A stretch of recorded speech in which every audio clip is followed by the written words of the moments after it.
Hello, my dear aspirants.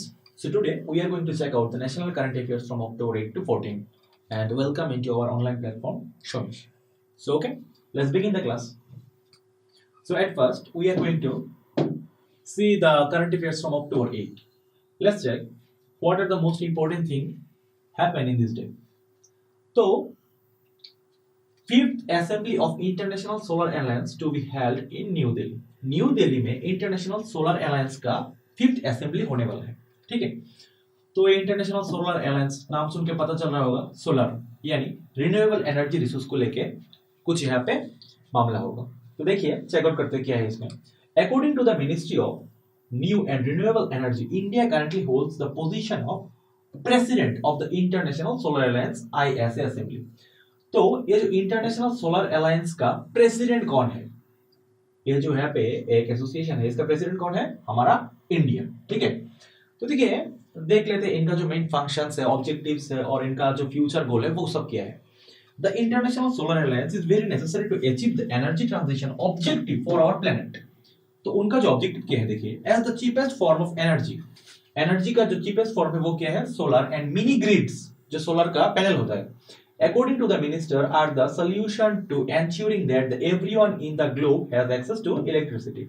यहाँ पे जो पूरा होल एसोसिएशन है उनका ये बोलना है कि अगर पूरा वर्ल्ड के ग्लोब में जो जितना भी यहाँ पे लोग हैं, इनको अगर एनर्जी का रिसोर्स अवेलेबल किया जाए तो उसके लिए जो सबसे बेहतरीन तरीका होगा वो क्या है, सोलर एनर्जी को अच्छी तरह से प्रोड्यूस कीजिए और इनको इजीली एक्सेसिबल किया जाए वर्ल्ड के हर एक लोगों के लिए। ठीक है, तो देखिए ये जो इंटरनेशनल सोलर अलायंस इंडिया में एक कौन सा डिपार्टमेंट के द्वारा डील किया जाता है। You must should know that union minister of power and new renewable energy, हमारा इंडिया का यूनियन मिनिस्टर कौन है जो हमारा पावर और रिन्यूएबल एनर्जी के बारे में देखते हैं, श्री आर के सिंह जी। ठीक है, ये आपको बिल्कुल पता होना चाहिए। ठीक है, headquarter of international solar alliance कहाँ पे है, तो पहले ही मैंने बताया कि इंटरनेशनल सोलर अलायंस का जो प्रेसिडेंट कंट्री कौन है, इंडिया है, और इसका हेडक्वार्टर कहां पे है, देखिए गुरुग्राम हरियाणा इंडिया पे है। तो exam any exam point of view से ये आपके लिए इंपॉर्टेंट हो जाता है, क्योंकि international solar alliance not national, ये जो बात है इंटरनेशनल सोलर अलायंस है और इसका प्रेसिडेंट बना हुआ है कौन, हमारा इंडिया। और अच्छी तरीके से काम चल रहा है कि वर्ल्ड के हर एक लोगों के लिए इजीली सोलर एनर्जी को एक्सेसिबल किया जाए और इलेक्ट्रिसिटी हर एक जनता के लिए इजी टू यूज किया जाए। ठीक है, तो चलिए नेक्स्ट स्लाइड देखते हैं हम लोग। अक्टूबर 10 में जाता है, अक्टूबर 9 में कुछ खास नहीं था। तो देखिए अक्टूबर 10 में न्यूज क्या है, to create cyber security awareness among all employees, India renewable energy development IREDA, IREDA क्या है, Indian renewable energy development agency observe the cyber जागरूकता दिवस। तो इन्होंने क्या किया है, इन्होंने बोला है एक डेट फिक्स करते हैं और इस दिन में हम क्या करेंगे, साइबर अवेयरनेस को हर एक जगह में अच्छी तरह से स्प्रेड करेंगे। ठीक है, तो देखिए साइबर जागरूकता दिवस is an initiative launched by the ministry of home affairs that requires all government organisation to spread cyber security awareness. It is observed on first Wednesday of every month. हर एक महीने का फर्स्ट जो Wednesday होगा इस दिन हम क्या करेंगे, साइबर जागरूकता दिवस हम रखेंगे और हर एक जगह पे साइबर सिक्योरिटी को लेके हम अवेयरनेस स्प्रेड करेंगे। ठीक है, तो देखिए the purpose is to create awareness and sensitize the internet users on safeguarding against cyber frauds and cyber crimes. Every time सुना जाता है कि किसी के साथ एक साइबर फ्रॉड हो गया है, तो इसके लिए अच्छी तरीके से लोगों को अवेयर करने के लिए ये पूरा इनिशिएटिव लिया गया है, किसकी ओर से, IREDA की ओर से। और ये जो इनिशिएटिव है इनका, इसका नाम क्या दिया गया है, साइबर जागरूकता दिवस। किस दिन होगा, हर एक महीने का फर्स्ट जो बुधवार है वेडनेसडे, उस दिन ये रखा जाएगा। ठीक है, व्हाई साइबर जागरूकता दिवस इज नेसेसरी, अभी क्यों इतना जरूरी हो गया है। देखिए a major Indian oil PSU suffered cyber attack. India का एक ऑयल PSU था, ठीक है, इसमें क्या हुआ था, its operation Assam and received A ransom demand. तो इनके जो कंप्यूटर था एक रैंसम वायरस छोड़ दिया गया है और डिमांड किया गया है कि 57 करोड़ आप हमको दीजिए, वरना आपका जो ऑफिशियल डाटा है पूरा उड़ा दिया जाएगा। ठीक है, एक PSU में ऐसा अटैक हुआ है, तो बार बार आए दिन ऐसा अटैक होता रहता है, साइबर अटैक। तो इसको अगर अच्छे से देखा जाए तो ये बात बहुत जरूरी हो जाता है कि साइबर अवेयरनेस हर एक कोने कोने में नेशन वाइज स्प्रेड होना चाहिए, ठीक है। तो देखिए और एक बात है यहाँ पे, CERT in reported a total of 11.5 lakh and 12.1 lakh cyber security incidents during 2020-21। तो यहाँ पे और एक ऑर्गेनाइजेशन है, इन्होंने रिपोर्ट किया है कि 2020 से और 2021 के बीच में अब तक 11.5 लाख टू 12.1 लाख तक साइबर सिक्योरिटी का अटैक देखा गया है, public and government in both official places. Okay, तो यहाँ पे आपको याद रखने का जरूरत क्या है, साइबर जागरूकता दिवस कब मनाया जाएगा, हर एक महीने का जो फर्स्ट वेडनेसडे होगा, और इनिशिएटिव किसकी तरफ से लिए गए हैं, IREDA के तरफ से। ओके, तो चलिए नेक्स्ट स्लाइड में जाते हैं हम लोग।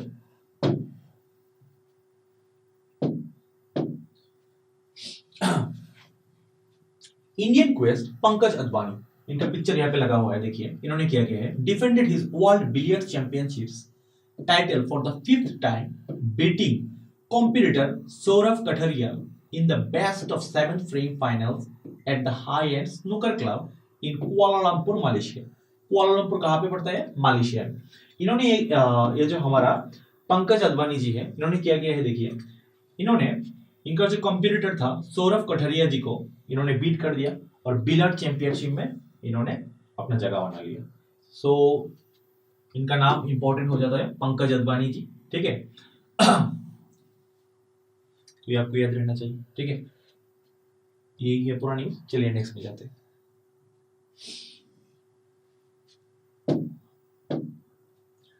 अक्टूबर 10 में एक रिपोर्ट आता है, देखिए Chhattisgarh chief minister Bhupesh Baghel has inaugurated the states own Olympic.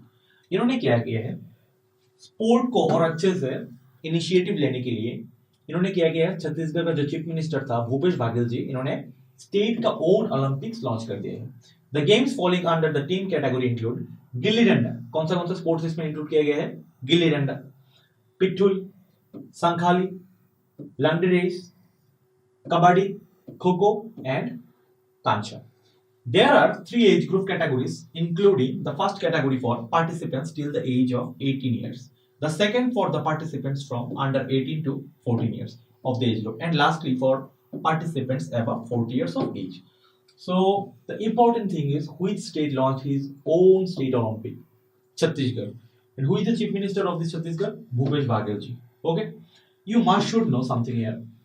Chhattisgarh का कैपिटल क्या है, रायपुर। छत्तीसगढ़ का चीफ मिनिस्टर कौन है, भूपेश बाघेल। छत्तीसगढ़ का अभी गवर्नर कौन है, अनसुईया उइके। ओके, सो ये सब जिनिस जो चीज है आपको बिल्कुल मालूम होना चाहिए, ठीक है। तो चलिए नेक्स्ट स्लाइड में जाते हैं। तो देखिए अभी न्यूज आ गया है अक्टूबर 11 का। योगी जी देखिए यहाँ पे क्या गया है, Union Minister of Road Transport and Highway Nitin Gadkari inaugurated the 81st annual session of the India Roads Congress in Lucknow, ठीक है। तो यहाँ पे जो नितिन गडकरी जी है, लखनऊ में किया गया है, इनोग्रेट किया है 81st annual session of Indian road Congress का। तो देखिए इसमें क्या हुआ है, the road projects worth ₹8 crores, एक प्रोजेक्ट है have been approved for Uttar Pradesh. Uttar Pradesh के लिए प्रोडक्ट है पूरा, नितिन गडकरी जी ने यहाँ पे लखनऊ में इसका इनॉग्रेशन किया है। Chief minister Yogi Adityanath highlighted the importance of safe roads which will decrease road accidents and provide a safer environment. Uttar Pradesh will host the 81st Indian Road Congress। यहाँ पे जो पूरा सेरेमनी है उत्तर प्रदेश इसको होस्ट कर रहा है, और उत्तर प्रदेश के लिए 8 करोड़ रुपए का एक बजट यहाँ पे रिलीज कर दिया गया है हमारे नितिन गडकरी जी की तरफ से, इन लखनऊ फ्रॉम 8 अक्टूबर टू 10 अक्टूबर। तो ये 8 से 10 अक्टूबर तक चला है और इसमें उत्तर प्रदेश का बहुत अच्छा फायदा हो चुका है, ठीक है। तो इसमें याद रखने का बात क्या है, देखिए जो है पे एनुअल सेशन है कांग्रेस के, इंडियन रोड्स कांग्रेस का, वो इस बार कहाँ पे हुआ है, लखनऊ उत्तर प्रदेश में, ठीक है। तो ये बात आपको मालूम होना चाहिए। चलिए नेक्स्ट स्लाइड में देखते हैं। तो अक्टूबर 12 को अभी न्यूज है, देखिए prime minister Narendra Modi inaugurated phase 1 of Modi शैक्षणिक संकुल which is an educational complex for needy students in Ahmedabad. Ahmedabad में जो नीडी स्टूडेंट्स है, पढ़ाई करना चाहते हैं लेकिन एडुकेट फैसिलिटीज ना होने की वजह से वो नहीं कर पा रहे, तो अभी मोदी जी ने यहाँ पे एक नया स्कीम लेके आए हैं। ठीक है, the project aims to provide facilities to students for holistic development. तो मोदी जी का ये कहना है जो स्टूडेंट्स फैसिलिटीज ना मिलने की वजह से पढ़ाई अच्छे से नहीं कर पा रहे हैं, वो यहाँ पे इस स्कीम का फायदा उठा सकते हैं और अच्छे से पढ़ाई कर पाएंगे। ठीक है, तो देखिए prime minister Narendra Modi asked parents to prepare their kids for skill development to combat difficult situation. Modi ji का ये कहना है कि हर एक स्टूडेंट को अपना स्किल डेवलप करना चाहिए, not only the bookish. Okay, you also have to develop some skills, then you can combat difficult situations. Okay, during the complete education of a child, he or she has to face hardship that arise. तो इनका कहना है कि educational life में जब एक student रहता है तो बहुत ऐसा दौर आ जाता है कि बहुत हार्ड सिचुएशन से बच्चों को गुजरना पड़ता है, तो उनको स्किल डेवलपमेंट करना चाहिए कि हार्ड जो सिचुएशन है उसको कैसे डील किया जाए। He highlighted that labor has tremendous power and a large section of our समाज। इनका कहना है जो लेबर सेक्शन है उनको हम नीचे से नहीं देंगे। ठीक है, वो हमारा जो सोसाइटी का है बहुत ही एक इंपॉर्टेंट पार्ट है। ठीक है, belongs to the hard working class, और वही है बहुत ही हार्ड वर्किंग क्लास के, और उनके बिना हमारा जो इकोनॉमिक डेवलपमेंट है वो कभी नहीं हो सकता। तो मोदी जी ने बहुत अच्छी बात बोली है, और इनका जो नया स्कीम है वो क्या है, शैक्षणिक संकुल स्कीम। ठीक है, और ये शैक्षणिक संकुल स्कीम आपको पॉइंट दिया जाएगा, अनएम्प्लॉयमेंट की वजह से है, ये आपकी इलेक्ट्रिसिटी का स्कीम है, तो आपको पता रहना चाहिए कौन सा स्कीम है। It is dealing with educational purpose who are needy students and not able to get all the facilities for basic education. Okay, then move to our next slide. So now the news is from October 13. The state government of Himachal Pradesh has started a new scheme named HIMCAT or HIMCAD to provide irrigation facilities to farmers. According to the latest data, about 80% of the agricultural area in Himachal Pradesh is rain-fed. तो देखा जाता है हिमाचल का जो area है 80% of the area क्या है, rain fade area है। तो इसीलिए the scheme will provide end to end connectivity to all farmers fields for better water cultivations, crop diversification and integrated farming. ठीक है, तो यहाँ पे हिमाचल का जो गवर्नमेंट है वो कौन सा स्कीम देके फार्मर को वाटर इरिगेशन में हेल्प कर रहा है, हिमकेट। ओके, और हिमकेट ये जो नया स्कीम है कौन से स्टेट के द्वारा लॉन्च किया गया है, हिमाचल। ओके, इस तरीके से आप कनेक्ट करते हुए चलिए पॉइंट को। You must should know that Himachal Pradesh capital क्या है, हिमाचल प्रदेश का शिमला। तो ये एक ऐसा स्टेट है, समर में इनका कैपिटल रहता है शिमला और विंटर में इनका कैपिटल रहता है Dharamshala. Must should know this thing. Okay, Himachal Pradesh का चीफ मिनिस्टर कौन है, जयराम ठाकुर जी। ओके, हिमाचल प्रदेश का अभी गवर्नर कौन है, राजेंद्र विश्वनाथ आर्लेकर। ठीक है, तो ये सब चीज आपको बहुत अच्छे से मालूम होना चाहिए, और ये बात तो बहुत ही अच्छे से याद रहना चाहिए आपको। ठीक है, चलिए नेक्स्ट जाते हैं। तो देखिए अक्टूबर 13 का एक न्यूज आया है पे, the Adani group AAI operated Chhatrapati Shivaji Maharaj, कहाँ पे है, मुंबई पे शायद, international airport CSMIA in Mumbai, मैंने कहा था पहले, has switched to green energy sources fulfilling 95% of its requirement from hydro and wind। इनका कहना है ये जो है छत्रपति, देखिए मुंबई पे है ये एयरपोर्ट, कौन सा, छत्रपति शिवाजी एयरपोर्ट। ठीक है, तो इसको डील कौन कर रहा है, यहाँ पे अदानी ग्रुप की ओर से, और इनका यह कहना है कि हम यहाँ पे जो भी एनर्जी रिसोर्सेस यूज कर रहे हैं वो पूरा नेचुरल है, और हम कौन सा यहाँ पे रिसोर्सेस यूज कर रहे हैं, देखिए हाइड्रो एंड विंड पावर का यूज में ले रहे हैं। ठीक है, अभी 95% जितना भी एनर्जी यहाँ पे यूज में लिया जाता है वो हाइड्रो एंड विंड एनर्जी को यूज में लिया जाता है। The facility witnessed A rise in natural energy productions with 57% in green consumptions in April to a worship of 98%। इनका कहना है कि अप्रैल से अभी तक हम 98% तक हमने यहाँ पे इम्प्रूव किया है। तो इंडिया का इस वजह से पहला एक एयरपोर्ट बन जाता है जिसमें पूरा ग्रीन एनर्जी को यूज में लिया जा रहा है। ठीक है, कहाँ पे है, छत्रपति शिवाजी महाराजा इंटरनेशनल एयरपोर्ट में। ठीक है, धीरे धीरे करके इनको देख के इंस्पिरेशन लेंगे और बाकी जो अदर एयरपोर्ट्स है, रेलवेज है, वो भी ऐसे ग्रीन एनर्जी के यूज में लेके अच्छे से यहाँ पे फैसिलिटीज प्रोवाइड करेंगे। ठीक है, तो देखिए यहाँ पे you must should know that Maharashtra का जो चीफ मिनिस्टर है वो कौन है? एकनाथ शिंदे। महाराष्ट्र का जो कैपिटल है अभी कौन है? मुंबई। और महाराष्ट्र का गवर्नर कौन है? भगत सिंह कोश्यारी। ठीक है, ये सब बातें आपको याद रहना चाहिए। तो देखिए CFMIA इसका फुल फॉर्म क्या था? Chhatrapati Shivaji Maharaj international airport has prepared a road map to achieve net zero carbon emission. इनका कहना है ये जो अथॉरिटी है क्या करेंगे? नेट जीरो कार्बन इमिशन को लागू करेंगे बाय कितने साल तक? 2029 पे। अच्छे से एक दिन नेट जीरो कार्बन इमिशन किया है उसमें हम एक अच्छे से स्लाइड लाएंगे, तब हमको आप समझाएंगे कि net zero carbon emission actually होता क्या है। ओके, चलिए नेक्स्ट जाते हैं। एक न्यूज निकल गया है, इंडिया में see up to $20 billion worth of investment in climate tech. ठीक है, sector by 2030 said NZA Ventures, a new age mid-market venture capital fund focused on healthcare, education and environment। यहाँ पे NZA Ventures नाम करके एक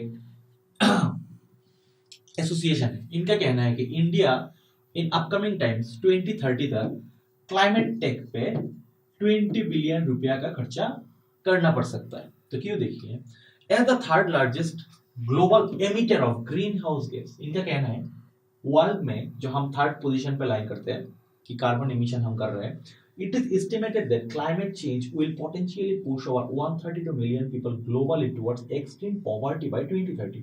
इनकी वजह से जो सर्कमस्टेंस आने वाले 2030 तक 132 मिलियन जो है वो पॉवर्टी लाइन के नीचे चले जाएंगे। Ranking 7th on the global climate risk 2021, climate change will lead to at least 40% of India's population living with water scarcity by 2050। इनका कहना है कि ग्लोबल क्लाइमेट रिस्क में हम 2021 पे 7th पोजीशन पे थे और 2050 तक ऐसा सिचुएशन आ सकता है कि यहाँ पे 40% जो इंडिया का पॉपुलेशन है वो वाटर स्कार्सिटी में पड़ सकते हैं। तो इसीलिए ये जो प्रॉब्लम है, इस सब प्रॉब्लम को डील करने के लिए आए दिन इंडिया को क्लाइमेट टेक पे पैसा लगाना पड़ेगा। ठीक है, जैसे अभी देखिए इंडिया जो हमारा डिफेंस सेक्टर है वहां पे बहुत ज्यादा पैसा लगा रहा है, तो इनका कहना है कि आप क्लाइमेट टेक में पैसा लगाइए वरना आपका एयर सर्कमस्टेंस आपको देखना पड़ सकता है। ठीक है, India ranks the 9th spot globally for climate tech investment. और हम ऐसा कंट्री है जो ग्लोबल में क्या कर रहे हैं, देखिए जो क्लाइमेट टेक में हम इन्वेस्ट कर रहे हैं, कहां पे हमारा रैंक है? 9th है। ठीक है, with the country's climate tech funds receiving 1 billion venture capital funding between 2016 and 21। 2016 and 21 तक हमारा इन्वेस्टमेंट था ये $1 बिलियन का। ओके, तो यही न्यूज था। और एक कौन सा जो एसोसिएशन बोल रहे हैं? NZA Ventures, एक प्राइवेट एसोसिएशन है और इनका ये सब मानना है कि अगर आप क्लाइमेट टेक पे अच्छे से इन्वेस्टमेंट नहीं करेंगे तो 2050 तक आपका ये प्रॉब्लम यहाँ पे आ सकता है। ठीक है, चलिए नेक्स्ट देखते हैं। तो देखिए अक्टूबर 14 में मेघालय में एक इंपॉर्टेंट न्यूज आया है। मेघालय का मैंने ये सब बहुत आगे भी बोला था कि मेघालय का कैपिटल कौन है? शिलोंग। मेघालय का चीफ मिनिस्टर कौन है? CK सांगमाची। मेघालय का अभी गवर्नर कौन है? D मिश्रा। ओके, एडिशनल चार्ज में है ये। अभी देखिए Meghalaya is all set to host 4 day long mega global adventure sports capture mega kayak festival 2022। So you must should know that mega kayak festival actually है क्या। ओके, और एक कितने दिन तक चलेगा? 4 डे तक चलेगा, स्टार्टिंग अक्टूबर 13। ये अक्टूबर 13 में स्टार्ट होने वाला है एट द पिक्चर्स क्यू अटमेरू रिवर एट उमथम विलेज में होगा। अभी देखिए ये जो मेघा काyak फेस्टिवल है ये किस में डील करते हैं? मेघा काyak जो फेस्टिवल है इसमें देखिए बोटिंग का रेस होगा। ठीक है, और ये होस्ट कौन करने वाला है? मेघालय। और ये कब से कब तक चलेगा? 13 से चलेगा और ये 4 दिन तक चलता रहेगा। और कहाँ पे होगा? ये देखिए यहाँ पे उमथम विलेज। ओके, और उमथ्रियो रिवर में ये होने वाला है। ठीक है, और ये सब चीज आपको अच्छे से मालूम होना चाहिए मेघालय के बारे में। तो इसी पे आज का हमारा पूरा करंट अफेयर्स का बात खत्म होता है। आप सब हमारे यूट्यूब चैनल को अच्छे से सपोर्ट कीजिए और आपका हर एक लाइक हमारे लिए इंपॉर्टेंट है। Please do subscribe our channel. Thank you from शोमिश।